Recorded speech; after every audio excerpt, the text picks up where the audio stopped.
Sexto domingo do tempo comum. Mais uma vez o Senhor nos reúne para juntos partilharmos, meditarmos a palavra de Deus. Que ela seja hoje nosso alimento. Meus queridos irmãos, um tema muito forte deste sexto domingo é o tema da lei. O tema da obediência à palavra de Deus, aos mandamentos de Deus. A gente vai meditar sobre isso também no Evangelho. Mas deixe-me hoje, primeiramente, comentar de modo mais detalhado esta leitura do livro do Eclesiástico. Antes, uma palavrinha sobre o livro do Eclesiástico. Você sabe, na Sagrada Escritura, no Antigo Testamento, há dois livros de nomes parecidos. Eclesiástico e Eclesiastes. Não é isto? O Eclesiastes também é chamado de Coelet. Coelet é o livro para ser lido na Assembleia. Um livro para ser lido na comunidade. E o Eclesiástico, veja, o livro da igreja, o livro da comunidade, escrito por Jesus, filho de Siraque. Jesus ben Siraque. Esse livro também é chamado de Sirácida, porque é escrito por este tal de Jesus ben Siraque. O Eclesiástico, ele não está na Bíblia dos judeus, nem está na Bíblia de nossos irmãos evangélicos protestantes. E por quê? Veja, quando os livros da Bíblia foram aparecendo, eles não faziam parte da Bíblia. Não existiu primeiro a Bíblia. Existiram livros soltos, que aos poucos foram sendo considerados inspirados por Deus. A comunidade foi discernindo. Que comunidade? O povo de Israel. Estou falando agora do Antigo Testamento, está certo? Então o povo de Israel foi adotando aqueles livros como sagrados. O instinto de fé do povo de Deus foi indicando, foi fazendo a comunidade perceber que aqueles livros não eram somente palavra humana, mas palavra de Deus. Mas não existia entre os judeus uma unanimidade, um acordo sobre quais eram realmente os livros inspirados. A Bíblia dos judeus, vocês sabem, o judeu não crê no Novo Testamento, o judeu não crê em Jesus. Então, o judeu só tem o Antigo Testamento. E a Bíblia deles, eles dividem de modo diferente da nossa. Eles dividem a Bíblia deles em três partes. Primeiro, a Torá, a lei. Essa Torá, né, a lei, ela contém 5 livros. Gênesis, Êxodo, Levítico, Números, Deuteronômio. É a parte mais santa, mais sagrada da Bíblia para os judeus. A lei de Moisés, a Torá. Então, a segunda parte, os profetas, os Nebiim, os judeus dizem. Então, são os profetas, que eles dividem em profetas anteriores e profetas posteriores. Então, os profetas. E depois, os Ketubim, que são os escritos. E aí vem os Salmos, os Provérbios, tá certo? O Eclesiastes. Pois bem, então a Bíblia judaica, ela é dividida assim. Torá, a lei, Nebiim, os profetas, e os Ketubim, os escritos. Ora, mas os judeus, como eu dizia a vocês, eles não tinham ainda fechada a lista dos livros da Bíblia. Não tinham ainda fechada a lista dos livros inspirados por Deus. Isso foi feito depois de Cristo. Lá pelo ano 70, um pouco depois, na cidade de Jânia, é que se fechou a lista dos livros da Bíblia dos judeus. Mas vejam, atenção, quando eles fecharam a lista deles, a igreja cristã já estava separada do judaísmo. Já estava separada. E qual é a lista de livros do Antigo Testamento da igreja cristã? Existiam 2 listas. Uma lista própria da Terra Santa e uma lista dos judeus que viviam na cidade de Alexandria, no Egito. Existiam mais judeus morando em Alexandria do que em Jerusalém. A maior cidade judaica da antiguidade estava fora de Israel, era Alexandria. De tanto judeu que morava fora, como a maior cidade nordestina é São Paulo. a cidade que tem a maior população de nordestinos. Então, os judeus de Alexandria, que falavam grego, não falavam mais o hebraico nem o aramaico, eles usavam uma relação, uma lista maior de livros do Antigo Testamento. Foi essa relação que a igreja cristã usou. Essa relação que os primeiros cristãos usaram. Essa relação que o próprio Jesus às vezes usou. Então, a Bíblia dos cristãos, o Antigo Testamento cristão, ele segue a relação maior de livros da Bíblia. Tá certo? A relação alexandrina.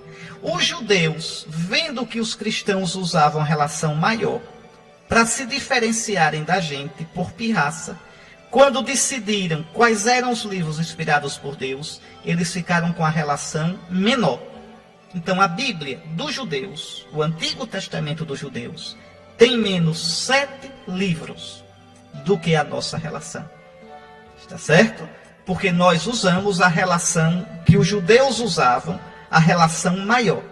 No tempo que eles usavam a maior e a menor, a gente ficou com a maior. E eles, quando decidiram uma das duas, decidiram a menor. Quais são os livros que faltam na Bíblia dos judeus? Bom, os livros são 7. Vamos lá. 1 Macabeus, 2 Macabeus, Tobias, Eclesiástico, Sabedoria, Judite e Baruque. Está certo? Então, esses livros não existem mais na atual Bíblia dos judeus. Tá certo? E na época de Jesus existiam. Na época de Jesus, vou repetir, havia 2 listas diferentes de livros da Bíblia. Uma maior e uma menor. Os cristãos adotaram a lista maior. Pronto. Já depois, quando a igreja já estava separada do judaísmo, os judeus decidiram ficar só com a lista menor. Mas aí não interessava mais a gente. Não existia mais nenhuma ligação entre judeus e a igreja. Certo? Então, quais são os livros que nós temos e que os judeus não têm? Vou repetir, são 7. Primeiro, 1 Macabeus. 2, 2 Macabeus.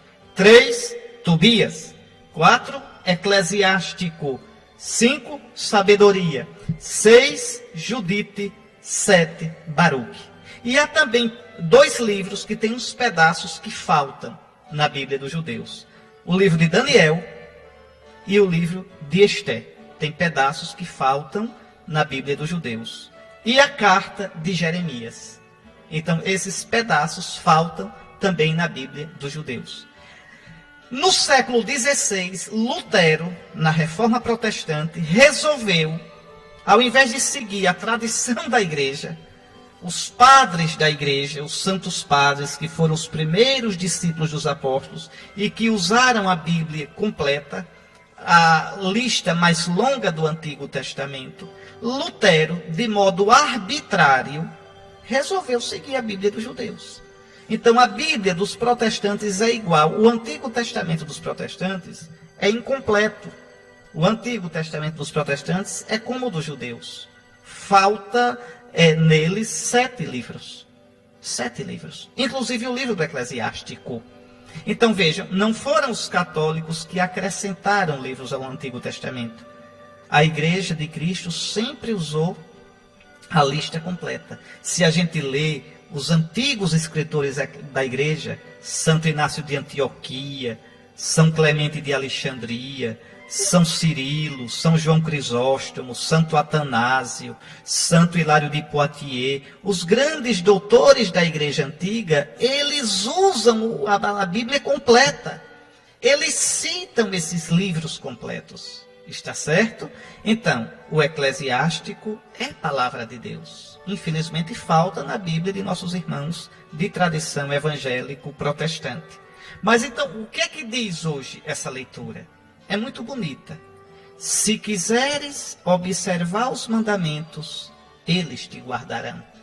Os mandamentos não são normas para tirar, leis para tirar a nossa liberdade. Aliás, a palavra Torá, que a gente traduziu por lei, Torá em hebraico, nomos, lei em grego, não é uma tradução boa.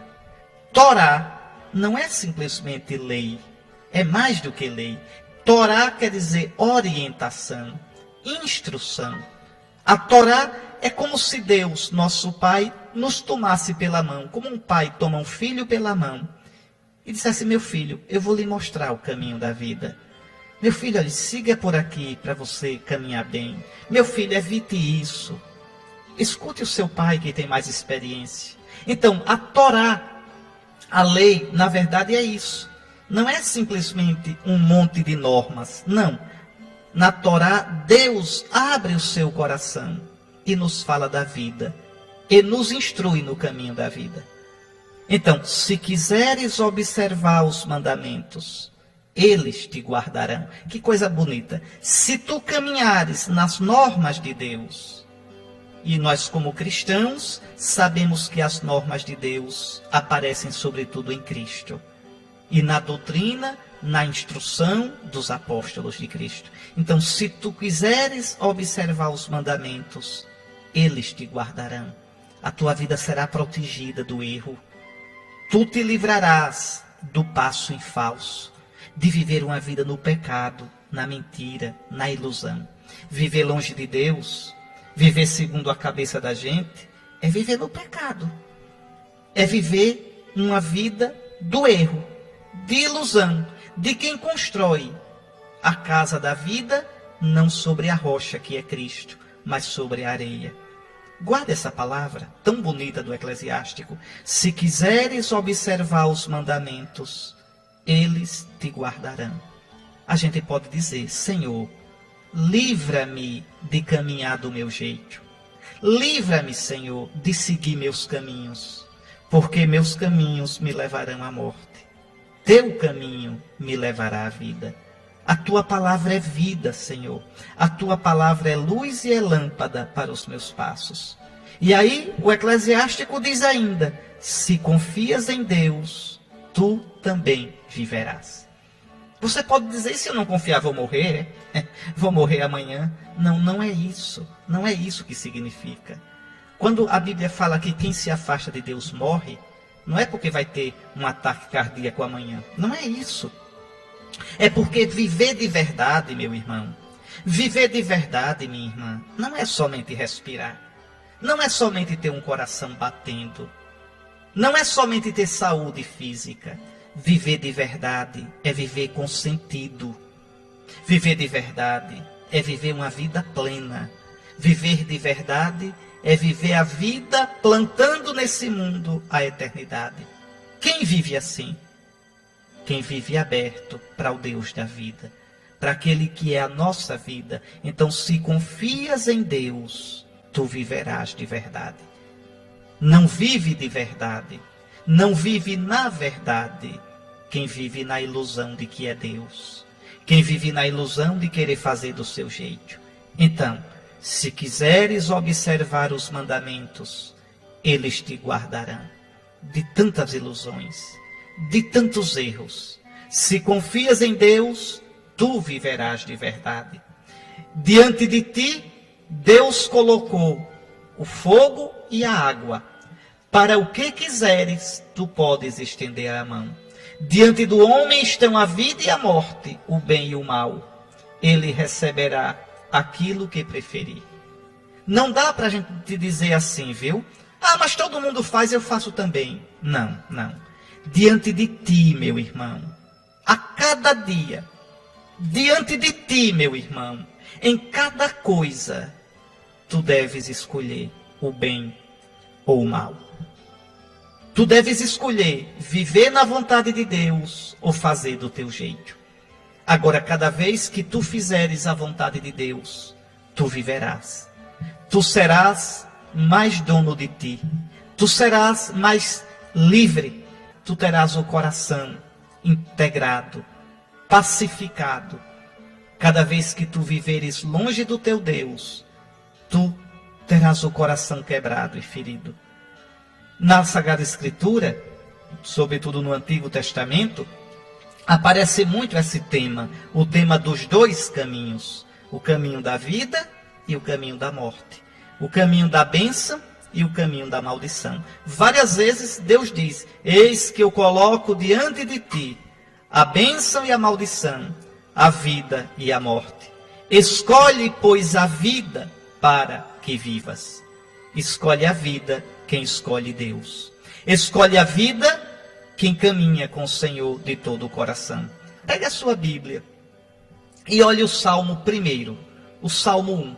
Vai falar exatamente disso, dos dois caminhos. Feliz o homem que não procede conforme o conselho dos ímpios, não trilha o caminho dos pecadores, não se assenta entre os escarnecedores. Feliz aquele que se compraz no serviço do Senhor e medita a sua lei dia e noite. Agora veja outro caminho. Os ímpios não são assim. São como a palha que o vento leva. Por isso não suportarão o juízo.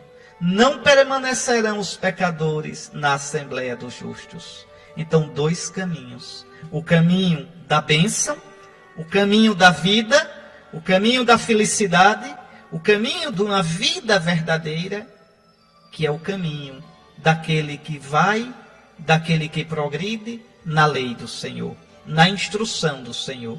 E o caminho da morte, o caminho daquele que caminha do seu jeito, que caminha como se fosse seu Deus, o dono da sua vida. Você pode ver isso também no capítulo 8 do Deuteronômio.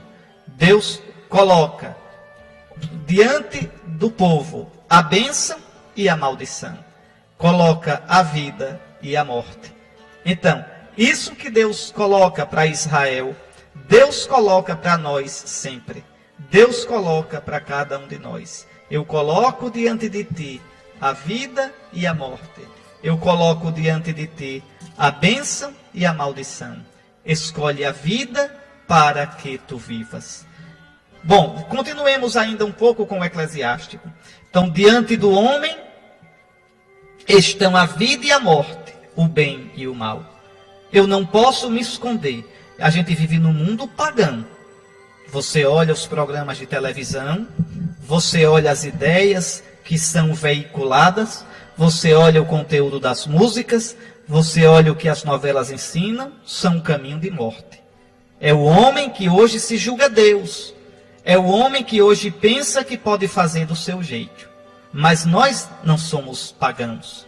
Nós somos cristãos. Nós conhecemos o preceito, o caminho do Senhor. Então, caminhar de verdade na vida é não fazer a nossa vontade, não fazer a vontade do mundo, mas fazer a vontade do Senhor. E repito, não adianta dizer, mas todo mundo faz assim. Não. Diante do homem estão a vida e a morte, o bem e o mal. Ele receberá a vida ou a morte, aquilo que ele preferir. Está aí. Uma coisa é certa, a sabedoria do Senhor é imensa. O Senhor vê tudo continuamente. O Senhor vê o nosso coração. Os olhos do Senhor se voltam para aquele que o ama, para aquele que o respeita, que o teme, aquele que de verdade segue o caminho do Senhor. E o Eclesiástico termina na leitura de hoje, no versículo 21, dizendo uma coisa muito séria. Deus não mandou a ninguém agir como ímpio. A ninguém deu licença de pecar. Ninguém tem licença de pecar. Ninguém tem licença de fazer o mal. Ninguém tem licença. Deus não vai rir com as presepadas da gente, não. Ninguém tem licença de desobedecer os mandamentos de Deus. A ninguém o Senhor deu a licença de pecar. Meu querido irmão, minha querida irmã, Deus nos criou para Ele. Deus nos criou para o céu. Mas o inferno existe. Se eu nesta vida escolher viver do meu jeito, se eu nesta vida escolher viver longe de Deus, eu estarei longe de Deus por toda a eternidade. Não adianta eu dizer, eu amo a Deus, eu amo tanto, Padre, eu creio tanto em Jesus, agora faço do meu jeito. Tudo que é errado eu faço. Tudo que eu sei que é contra a lei de Deus eu faço. Não, então é mentira. Aquele que me ama, guarda a minha palavra. Aquele que me ama, cumpre o meu preceito. Então pensemos nisso. A lei do Senhor não é um peso para nós. A Torá que o Senhor nos deu, e a verdadeira Torá, a verdadeira lei agora é Cristo. A gente vai ver isso no Evangelho hoje. Não são mais os preceitos da lei de Moisés. Então, o caminho que o Senhor nos mostra Os preceitos do Senhor, as normas cristãs, não são para abafar a nossa liberdade. Não são para infernizar a nossa vida. Não, são uma instrução. Repito o significado da palavra Torá. Mais do que lei, é instrução. Felizes, vai dizer o profeta Baruque, no capítulo 4. Bem-aventurados somos nós, ó Israel, porque a nós foram reveladas as coisas que agradam a Deus. Que coisa bom, que coisa boa, que privilégio saber as coisas que agradam a Deus. Saber quais são os caminhos do Senhor. E nesses caminhos a gente encontrar a vida. Bom, vamos ficar então com uma música que nos fala de como é bom seguir a lei do Senhor. De como é bom caminhar no caminho do Senhor, que é caminho da vida. E agora vamos rezar um trecho do Salmo 118, que é o Salmo responsorial da missa de hoje. É interessante porque o Salmo vai dizendo como a lei do Senhor é boa. A lei, as normas, os estatutos do Senhor, os preceitos do Senhor. Mostrando que quando o homem segue esses preceitos, essas normas, esses estatutos, ele é feliz. Ele vive realmente no caminho de Deus. Vamos rezar esse salmo de coração, pedindo, Senhor, que eu possa viver nos teus estatutos, na tua lei, nas tuas normas. Meus queridos irmãos, essa leitura tem umas ideias muito densas. Tem umas ideias até escandalosas. Vamos acompanhar o que São Paulo diz. Irmãos, entre os perfeitos, nós falamos de sabedoria. Quem são esses perfeitos? Perfeito é o cristão que de verdade na sua vida segue o Cristo. Perfeito é o cristão que entendeu que a sabedoria de Deus se manifesta na cruz de Jesus. Essa doidice chamada cruz. A gente espera às vezes um Deus glorioso, um Deus por cima. E Deus manifestou seu amor e seu poder na cruz. Como é difícil entender isso. Porque a cruz, meus irmãos, não é uma teoria. A cruz de Jesus doeu. A cruz de Jesus perfurou o seu corpo naqueles cravos. A cruz de Jesus é dura. E essa cruz de Jesus, ela aparece na cruz da nossa vida. Então São Paulo diz que o cristão que é perfeito, ele encontra sabedoria na cruz. Na cruz de Cristo e na sua cruz de cada dia. Então, olhe, entre os perfeitos, nós podemos falar disso. Agora, vá falar disso para um cristão superficial. Vá falar disso para um cristão imaturo. Vá falar disso para um pagão. Ele não vai entender. Por isso São Paulo diz, olhe, entre os perfeitos, nós falamos de sabedoria. Não da sabedoria deste mundo, nem da sabedoria dos poderosos deste mundo, que são votados à destruição. Qual é a sabedoria deste mundo? O sucesso. Se dê bem. Arme uma jogada boa e pise em quem você não gosta, passe por cima dos seus oponentes e se afirme. Se defenda. Se dê bem profissionalmente, se dê bem afetivamente, mesmo que tenha que trair, que adulterar, que errar. Faça a sua vontade, rapaz. Não se reprima, não. Não se deprima, não. Vá adiante, a vida é sua, só tem uma vida. Curta essa vida adoidado. Essa é a sabedoria do mundo. Mas essa sabedoria é loucura, ela leva à destruição. Está aqui São Paulo dizendo, Deus... Esses aí estão votados à destruição. A lógica do cristão é uma outra lógica. E só aqueles que têm o Espírito de Deus.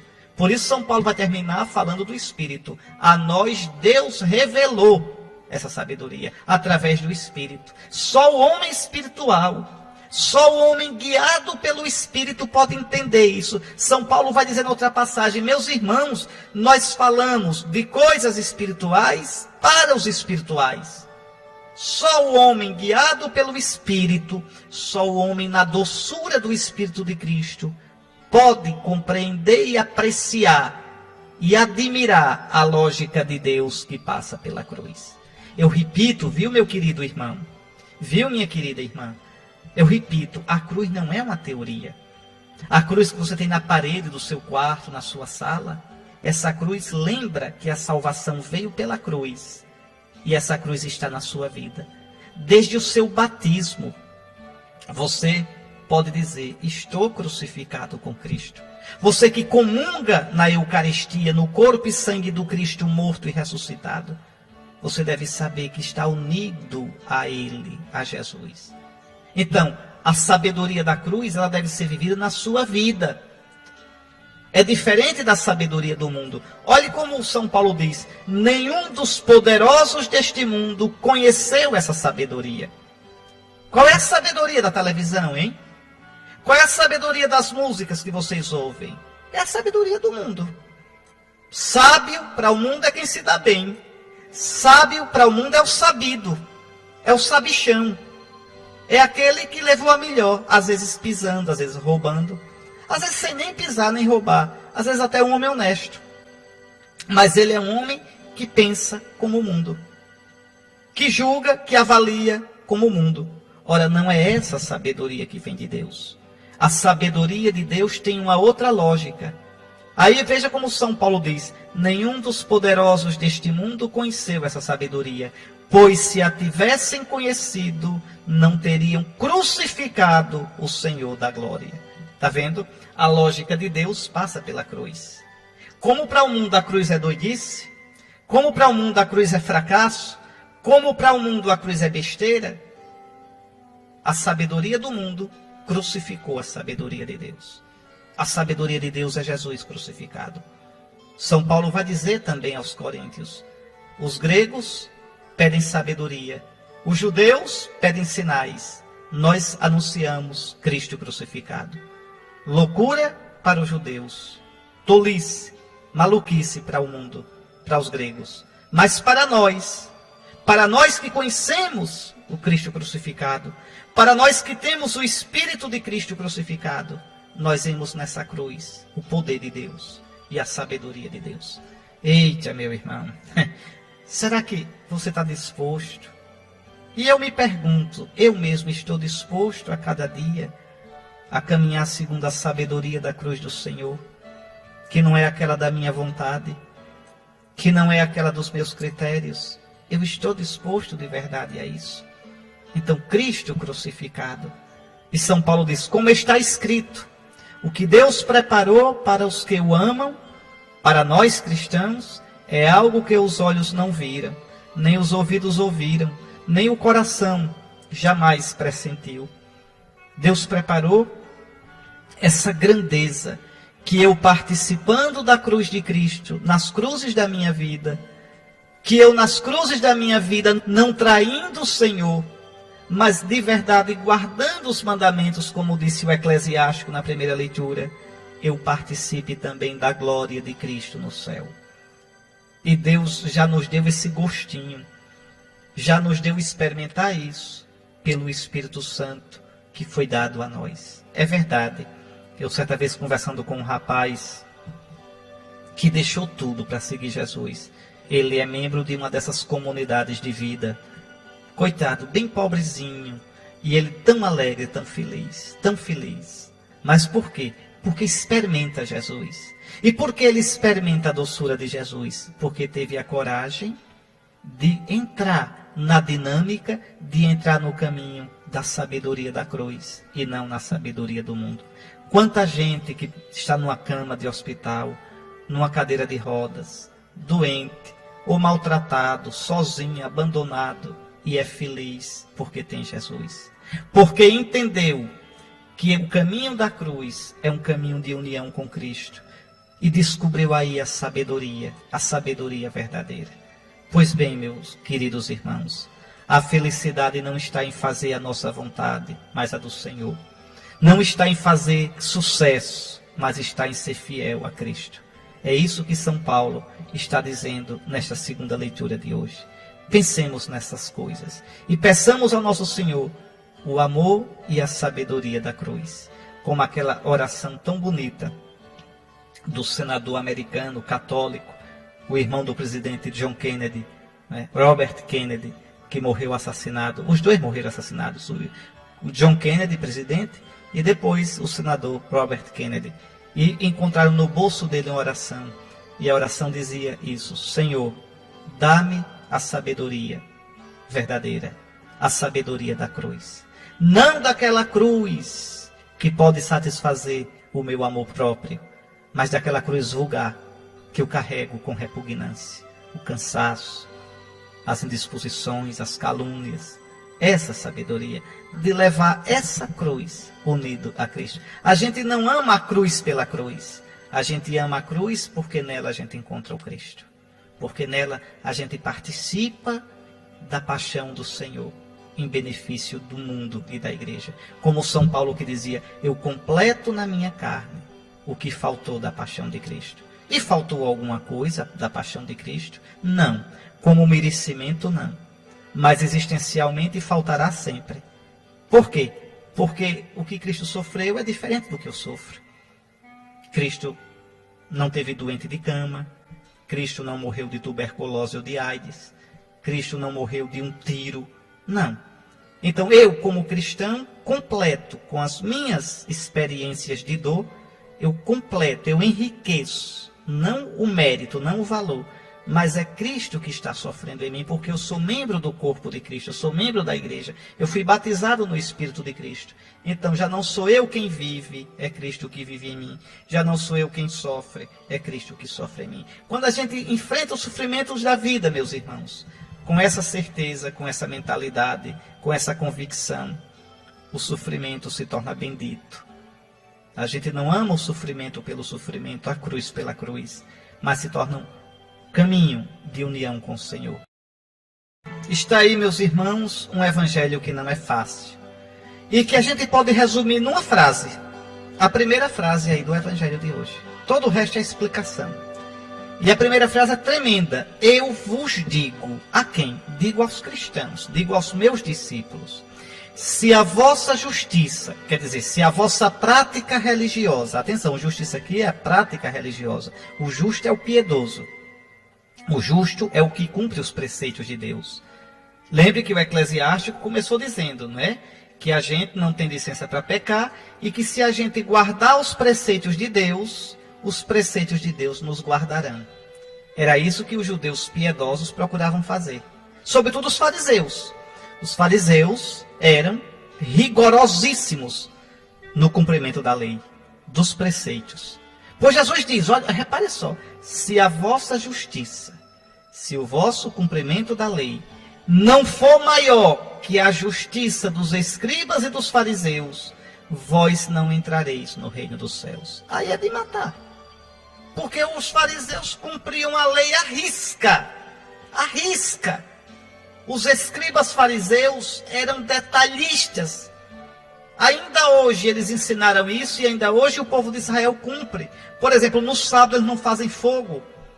No sábado eles não trabalham em nada, não apertam nenhum botão para acender uma luz. Nenhum botão para subir no elevador.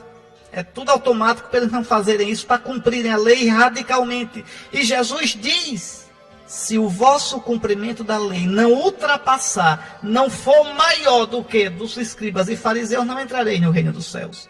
E agora a gente vai ficar doido, é? O que é que Jesus quer dizer com isso? É que os fariseus, os escribas, vejam aqui, na época de Jesus, cumprem a lei formalmente. Um monte de preceito. Jesus quer passar disso para algo mais profundo. Jesus quer que a gente cumpra os preceitos? Quer. Jesus quer que a gente obedeça às normas da igreja? Quer. Jesus quer que a gente seja um bom fiel católico? Quer. Mas tudo isso por amor a Ele.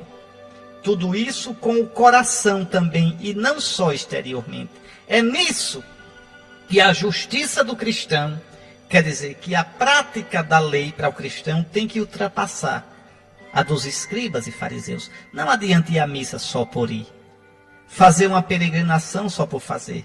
Me confessar porque é obrigação, me crismar porque chegou o tempo. Não, não é uma coisa simplesmente externa. Tudo isso é importante, tudo isso é necessário, tudo isso tem valor. Mas tudo isso deve ser vivido com amor e por amor a Jesus.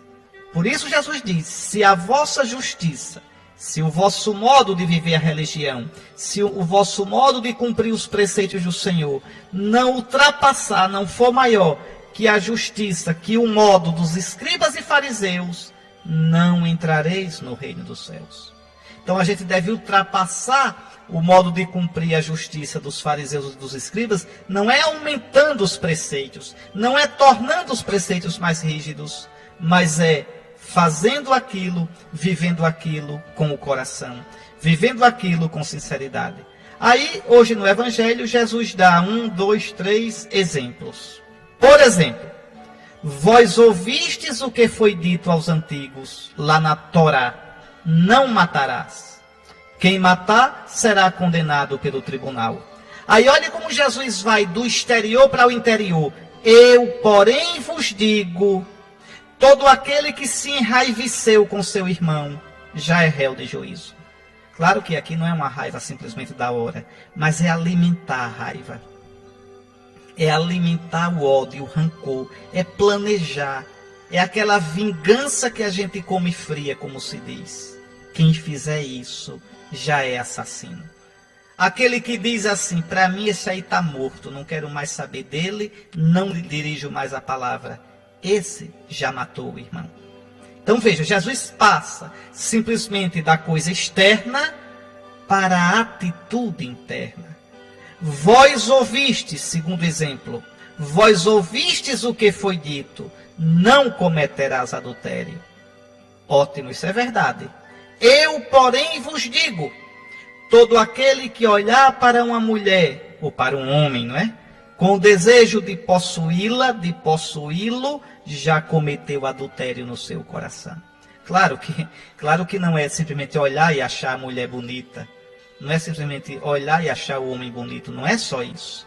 Mas alimentar. Começar a fazer aquele filminho safado na cabeça da gente. Começar a alimentar um desejo impuro. E pior ainda se é casado, se é casada. E pior ainda se é um padre, se é um religioso. Porque aí é um sacrilégio. O padre não é um homem solteiro, hein? O padre é um homem casado, sim. Na sua ordenação, ele tornou-se imagem de Cristo, esposo da igreja. Ai da mulher que tira um padre do seu caminho. Ai daquele que perverte um religioso ou uma religiosa. O padre vai pagar, viu? Mas ai também daquele que fizer isso. Ai daquele que planejou isso. Planejou bem planejadozinho, cabeça fria no seu coração. O que dirá o Senhor no dia do juízo? O que dirá o Senhor quando estiver diante dele? Meus irmãos, o inferno existe, viu? O inferno existe. E como dizia São Bento, o inferno queima. A gente não pode brincar com essas coisas, não. Então veja o que é que Jesus diz. Ouvistes o que foi dito, não cometerás adultério. Uma coisa exterior, não é? Eu, porém, vos digo, se alimentastes isso no vosso coração, já pecastes. Santo Agostinho comentando diz, pode não ter ido para a cama com a mulher, mas foi para a cama com ela no seu coração. Ela continua pura, tu és adúltero. Então veja, Jesus chama a atenção, Jesus coloca a coisa no nosso interior, na nossa atitude, na nossa intenção. Vós ouvistes também o que foi dito aos antigos, não jurarás falso, cumprirás teus juramentos feitos ao Senhor. Eu, porém, vos digo, não jureis de modo algum. Seja o vosso sim, sim, e o vosso não, não, diante de Deus. Então, como é que o cumprimento da religião, como é que a vivência religiosa do cristão tem que ser maior do que a do fariseu? Tem que ser maior do que a do escriba? É nisto, não é na quantidade de preceitos, não é na rigidez do preceito, mas é na interiorização do preceito. Fazer as coisas por amor de nosso Senhor e evitar as coisas por amor de nosso Senhor. Agora também aqui aparece uma coisa importante, viu? Olha, os rabinos judeus, os escribas judeus comentavam a lei. Os profetas judeus do Antigo Testamento ensinavam o povo a cumprir a lei. Jesus não faz só isso. Jesus modifica a lei. Jesus está acima da lei. Por isso foi crucificado. Jesus se coloca acima. ouvistes o que foi dito, eu, porém, vos digo. Vejam, Jesus é de uma autoridade impressionante. Por isso os judeus vão dizer, mas tu, quem tu pensas que tu és para fazer assim? Quem tu pensas que és? Tu te julgas igual a Deus, tu te colocas acima da lei. Os judeus não podiam aceitar isso, não podem ainda hoje, né? Os judeus não creem em Jesus de jeito nenhum. Então, veja, aprenderam isso com os chefes deles que na época não aceitaram Jesus. Então, compreende, meu irmão, entendeu, minha irmã? Aqui está a grandeza, a beleza e a dificuldade do cristianismo. Nossa fé não é uma fé simplesmente de práticas externas. As práticas externas são importantes. As práticas externas devem ser respeitadas, cumpridas. Mas o essencial é a atitude interior. O valor da prática exterior é que ela seja reflexo da nossa atitude interior. Porque o Senhor não olha a aparência, o Senhor olha o coração. Aí então, diante de ti, estão a vida e a morte, a bênção e a maldição. O Senhor a ninguém deu licença para pecar. O Senhor Jesus quer de nós a santidade. Sede perfeitos no amor, como o vosso Pai é perfeito. Está aí. Então, se quiseres observar os mandamentos, eles te guardarão.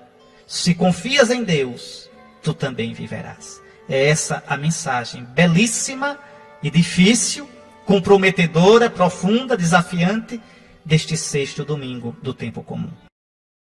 O Senhor esteja convosco, Ele está no meio de nós. Abençoe-vos o Deus Todo-Poderoso, Pai, Filho e Espírito Santo. Amém. Até domingo, se Deus quiser.